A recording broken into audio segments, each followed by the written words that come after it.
Salut les passionnés. Alors, cette semaine, ce week-end pour être plus précis, on est au circuit du Val de Vienne. En gros, on est entre Limoges et Poitiers. C'est un circuit très célèbre où il se passe plein de choses toute l'année et notamment une manifestation qui s'appelle Sport et Collection. 500 Ferrari contre le cancer, mais ça ne concerne pas que les Ferrari.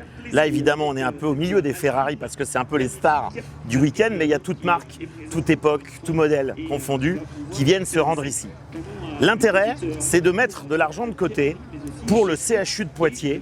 Et donc, ça fait déjà des années et des années qu'à chaque manifestation, on fait des baptêmes de piste, évidemment qui sont payants et qui permettent de verser de l'argent pour la recherche pour le cancer. Donc ça, c'est un truc important auquel moi, je participe comme beaucoup d'autres et heureusement.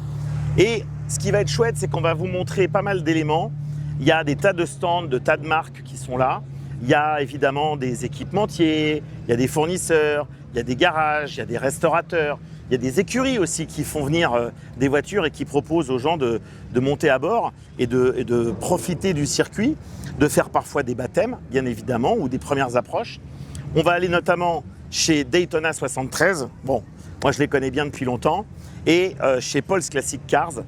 Ce sont des gens avec qui on a monté un petit team pour cette année. Et évidemment, Renault Originals, Renault Classique. Parce qu'ils sont présents cette année comme chaque année. Ils amènent une collection de voitures extraordinaires, des voitures de course, des voitures de rallye. Et vous allez voir, c'est quand même pas banal.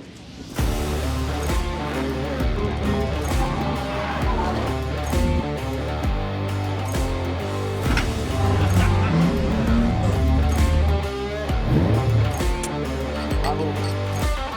C'est génial, du pur bonheur.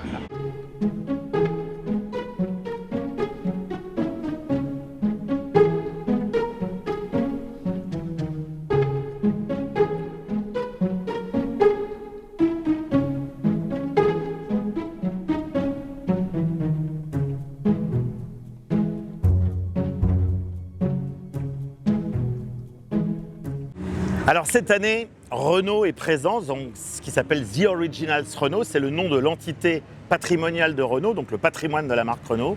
Et l'idée cette année, c'était de rendre un hommage à quelqu'un qu'on aime tous d'amour.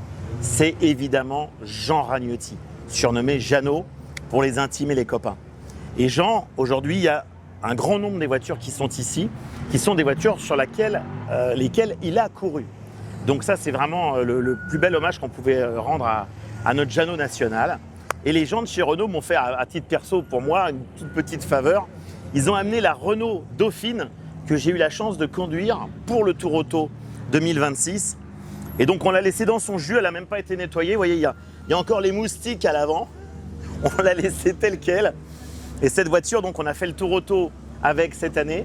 C'était la plus petite, la moins rapide, la moins puissante de toutes les voitures du Tour Auto, mais c'est ça aussi l'intérêt, c'est de se dire qu'on peut faire le Tour Auto avec une voiture populaire française, modeste, et on a été jusqu'au bout, on a fini même classé. On n'est pas évidemment dans les premiers, vous vous en doutez, mais on n'est pas non plus dans les derniers. On était avec un de mes fils, et cette petite voiture, je peux vous assurer que finalement, ça a été une très très bonne surprise, parce que malgré sa modestie de puissance et de vitesse, on ne s'est pas trop mal dépatouillé et finalement on a été jusqu'au bout et donc on va la laisser sticker, je pense, pour toute l'année. Elle va participer à différents événements tout au long de l'année, comme ici aujourd'hui, et donc ça c'est formidable.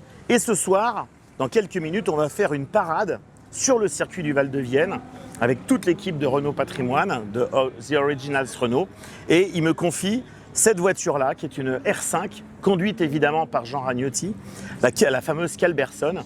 Donc je vais quitter ma Dauphine avec ses 35 petits chevaux tout mouillés pour aller sur une voiture qui était déjà une voiture de course. Celle-ci, qui a conduit évidemment Jean Ragnotti. Donc je vais essayer de m'en montrer digne. Et Jean, si tu nous entends, si tu nous vois, je vais prendre soin de ton bébé. Voilà.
hyper cool. Elle tient extrêmement bien le pavé. Et franchement, c'est un vrai bonheur de me dire que je roule dans une des voitures de course de Jean Ragnotti. Je suis extrêmement agréablement surpris parce que très objectivement, je pensais pas que ça tenait aussi bien le pavé. J'ai été, comme on dit, bluffé. Bon Julien, salut. Ouais. Salut. Alors cette parade ici à Sport et Collection en l'honneur de Jean Ragnotti évidemment. Toi tu étais en tête de cortège évidemment parce que tu es un pilote, nous ne sommes que des conducteurs. Comment tu as trouvé cette voiture? Parce que Jean l'a conduite, elle était conduite aussi par Alain Oreille, enfin elle a déjà un petit palmarès sympa. Et puis c'est une voiture qui a quand même 35 ans quoi. Bah, ouais, c'est sûr que moi, pour aimer le sport automobile, c'est cette voiture qui m'a fait aimer le sport auto. J'avais acheté la cassette vidéo de Ragnotti, 4 heures de Clio Groupa. Et j'ai dit quand je serai grand, je veux faire ça. Et c'est une voiture qui, déjà par son bruit atypique, elle est magique. Par un peu le côté spectaculaire qu'elle a, parce que c'était un peu les premières tractions avec des boîtes qui passent assez vite. C'est une voiture qui n'a pas d'amortisseur derrière, donc qui est très impressionnante à voir dans le bosselet. Et on peut la jeter et la contrôler très facilement. C'est vraiment facile en glisse. C'est une auto magique. Nous, on a été très, très heureux d'être juste derrière toi parce qu'on a trouvé ça magique, justement. Et donc, pour toi, cette voiture-là, c'est ce qui correspond à la source de ce qui t'a donné envie de devenir pilote. Ah, moi, c'est cette voiture et c'est ce pilote qui m'a rendu mordu absolu de cette voiture déjà et du pilote. Et puis c'était un peu le précurseur des kit cars. Ces premières voitures moteur à l'avant, 2 roues motrices et qui faisaient des temps. Bon bah écoute, si Jean, tu nous entends, Jean, on t'embrasse tous, évidemment, tu le sais. Tu es notre maître, notre Dieu, notre référent. Voilà. Donc, et merci pour la voiture. Voilà, et merci 1000 fois. Moi, j'ai conduit la petite R5 Groupe 2, je me suis régalé. Salut Julien. Merci. Ciao.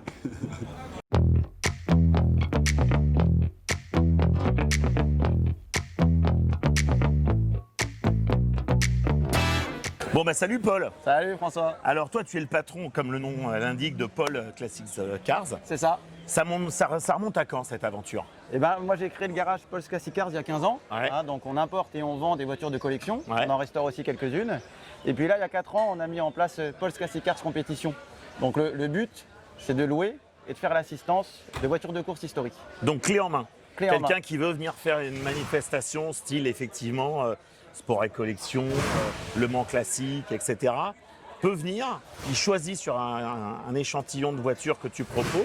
Et puis donc il y a un forfait qui permet de couvrir tout le week-end où il y a la voiture, l'assistance, le carburant, l'inscription, l'hôtellerie, un truc clé en main. C'est ça, on a les deux. Donc on a des voitures de propriétaires qu'on stocke chez nous, qu'on révise, qu'on amène sur les circuits pour lesquels on fait l'assistance.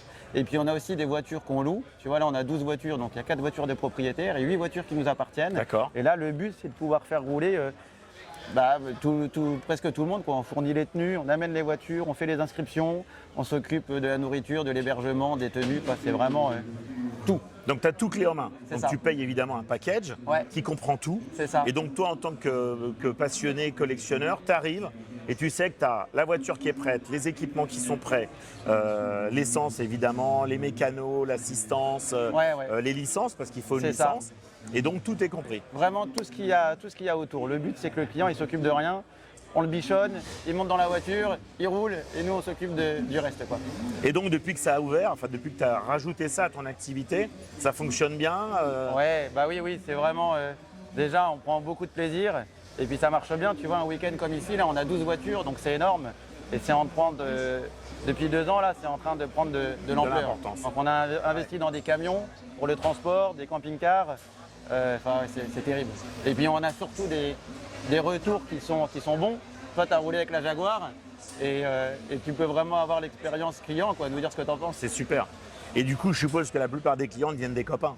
Oui. Ça, c'est un détail important aussi. Parce que c'est plutôt sympa. On passe tout le week-end ensemble, du matin au soir, on mange ensemble et tout. Et vraiment, on passe des moments extra. Et puis les clients entre eux aussi deviennent copains, quoi. Bah écoute, on va aller visiter les coulisses parce que tu sais que moi, le côté coulisses, c'est ce qui me plaît. La manifestation, c'est très bien, mais moi, je pense que la partie coulisses, c'est encore plus intéressant. Et donc, on va aller voir ton équipe, tes mécanos, les gars qui font l'intendance, parce que mine de rien, c'est du boulot. Et donc, voilà, ça fait un tout. C'est ça qui plaît aux gens. C'est ça, là, on a plus de 30 personnes à loger, à nourrir, tout ça. Donc, Bah, ça n'a pas l'air comme ça, mais en fait, c'est une grosse préparation. Ouais. Eh ben écoute, bravo, et on va te laisser courir à tout à l'heure. Merci, à tout de Salut suite. Paul. Parti, revenez les voitures, au bateau.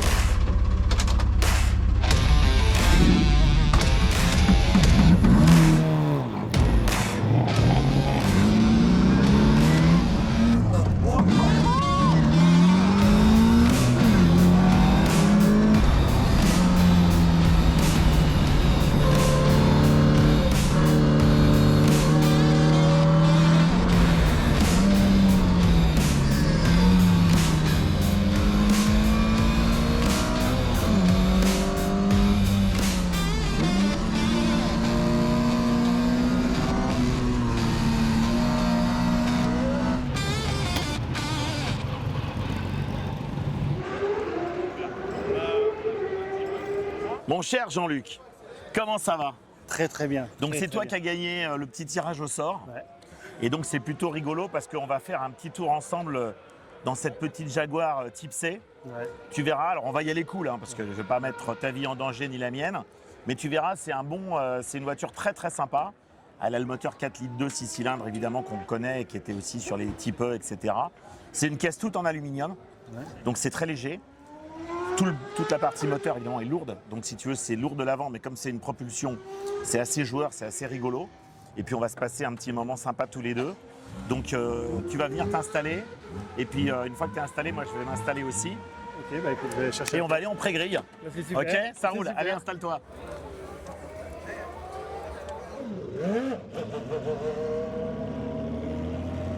Ramené sur cet événement, sur ce week-end au Vigan, va nous servir à financer.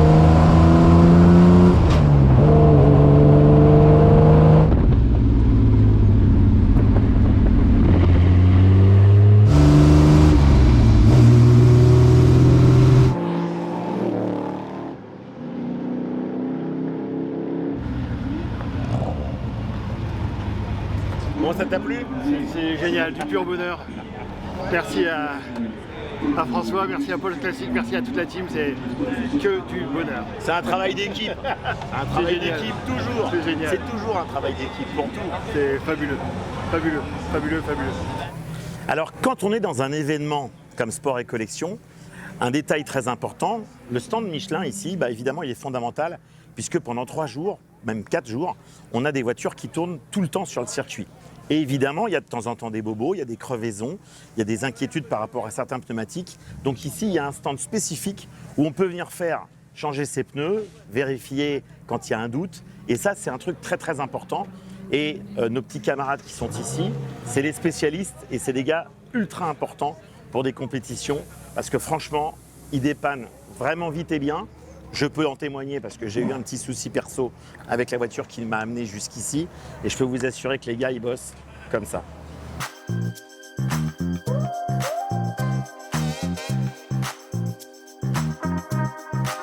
Salut Victor. Salut François, comment tu vas? Bah écoute bien. Alors, on trouve cette magnifique voiture au sein d'une des plus grosses manifestations Ferrari C'est ça. qui existent en France. Oui. Et ça n'est pas tout à fait une Ferrari. C'est quoi AVD en fait? Voilà, alors c'est une AVD Revival. Parce que moi je l'ai déjà vu à Rétromobile il y a ça. quelques mois. C'est ça. On est en train un petit peu de faire toutes les manifestations qu'on peut, D'accord. on peut la présenter. C'est une réinterprétation d'une Ferrari 250 GTO D'accord. de 1964, très Ouais, important, tu le vois très surtout important. à l'arrière. Voilà. Elle a le look de la 64, ouais. Mais là où c'est pas totalement une fausse, c'est qu'elle a quand même le cœur d'une Ferrari. D'accord. C'est une base de Ferrari 330 GT. D'accord. Donc on a une carte grise de Ferrari, un Très moteur bonne de base, Ferrari, ouais. un châssis de Ferrari. Ouais. C'est déjà pas facile à trouver une 330, mais on s'est dit que c'était pas assez et on en a fait une 250 GTO de 64 et vraiment une réplique à l'identique. Voilà. D'accord. Je pense que pour les plus puristes, Non, non, ils- c'est très Voilà. fidèle, effectivement. Ouais, Mais ouais. c'est important de dire que c'est une AVD Revival, c'est ça. D'accord. C'est dans les ateliers en Belgique qu'on a sorti ça après 2 ans de travail et 10 000 heures au total. Donc c'est vraiment une pièce pour l'instant unique qui va être faite à 10 exemplaires. 10 exemplaires. Voilà. Donc ça restera quelque chose d'extrêmement exclusif. Déjà parce que c'est dur de trouver des 330 GT Bien sûr. aujourd'hui. Et puis que dans les ateliers, aujourd'hui, on est capable d'en faire 10. Donc voilà, c'est une série limitée à 10 exemplaires, 1 900 000 D'accord. euros. On se doute, Voilà. oui, on se doute bien que c'est que forcément un certain prix. oui, ça, Forcément, clair, c'est ça. ouais. Obligatoirement. Et donc, comment ça se passe en termes de... Ce sera une homologation séparée véhicule par véhicule? C'est une petite série? Comment ça... Voilà, c'est une petite série. Pour l'instant, on a réussi à l'homologuer en Belgique. Comme on est une boîte belge, on a cherché à l'homologuer en Belgique. D'accord. Et on est en train maintenant de développer une homologation européenne. D'accord. Justement, parce que ça peut être important si on a des clients d'autres pays, de leur fournir une homologation. Pour l'instant, on n'a pas eu trop de soucis, donc on va être capable de le faire. Alors C'est une bonne ensuite, chose. écoute, ça c'est déjà intéressant, mais Voilà. quand tu te retrouves dans une manifestation comme ça de ferraristes, je suppose que tu as deux réactions. Tu as la réaction des gens qui disent ouais mais c'est pas une vraie, c'est une réplique, C'est ça. c'est pas une vraie Ferrari et bon. Et puis tu as ceux qui sont très admiratifs du travail fait. Je pense que c'est ça en gros, tu as deux réactions C'est ça. différentes. Alors c'est vrai qu'on a deux réactions. On a ceux qui passent à côté qui disent c'est une fausse et qui la regardent même pas, c'est trop dommage Ouais, finalement. bah, c'est bête parce que c'est un vrai travail aussi, c'est un vrai boulot, enfin, c'est énorme. C'est ça. Et surtout que c'est fait main, Bien sûr. c'est artisanal comme c'était fait à l'époque. Et après on a ceux, les vrais puristes, mais puristes plutôt automobiles je pense, qui vont vraiment voir les détails, qui vont passer du temps autour du véhicule aussi.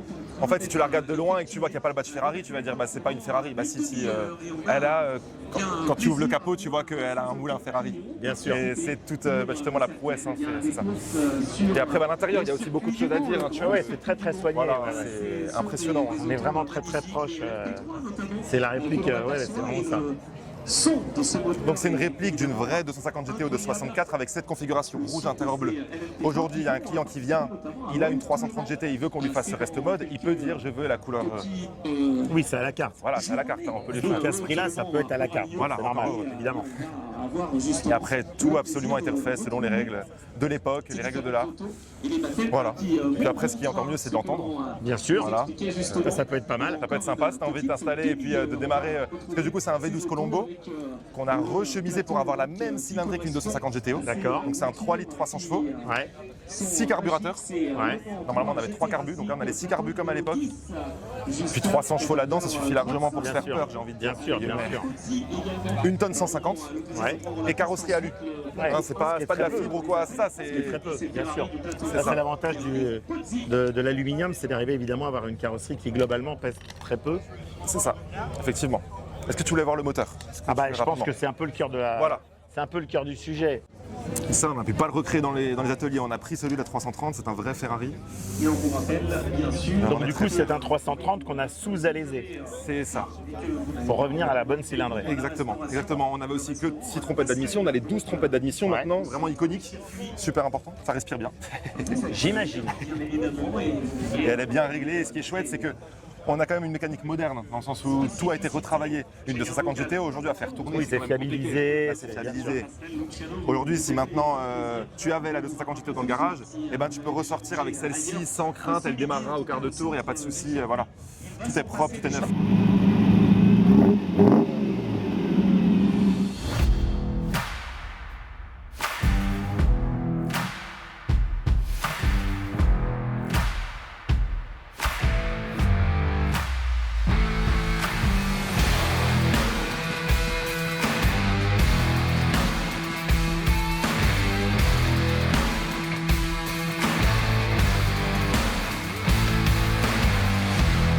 Donc voilà, on continue donc notre visite ici de ce qui se passe ce week-end.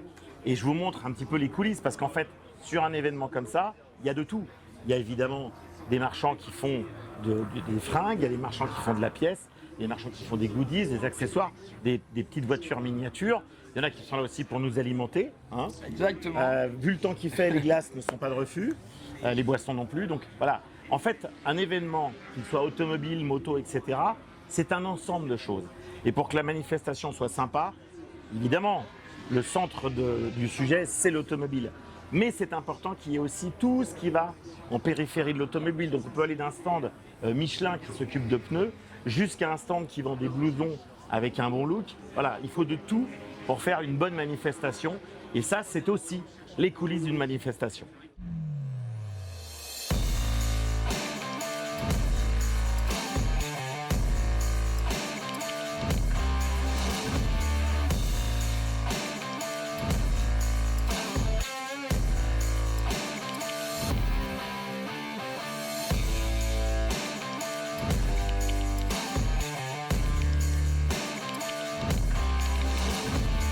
Bon, j'ai essayé de vous présenter un petit peu les coulisses d'un événement, en l'occurrence Sport et Collection au Val de Vienne. Il faut savoir qu'il y a beaucoup d'événements comme ça en France pratiquement tous les week-ends. Des petits événements, des moyens, des énormes événements, il y en a de tout pour tout le monde. Et ce qui est toujours intéressant, c'est d'essayer d'aller voir aussi un petit peu les coulisses. Donc vous pouvez retrouver bien sûr cette vidéo sur ma page YouTube, enfin ma chaîne YouTube, Vintage Legend. Elle sera partagée bien évidemment avec les amis de Paul Classic Cars, de Daytona 73 et d'autres amis qui partagent avec nous tous ces moments et tous ces événements. Et puis je vous emmène bien sûr dans d'autres événements très prochainement.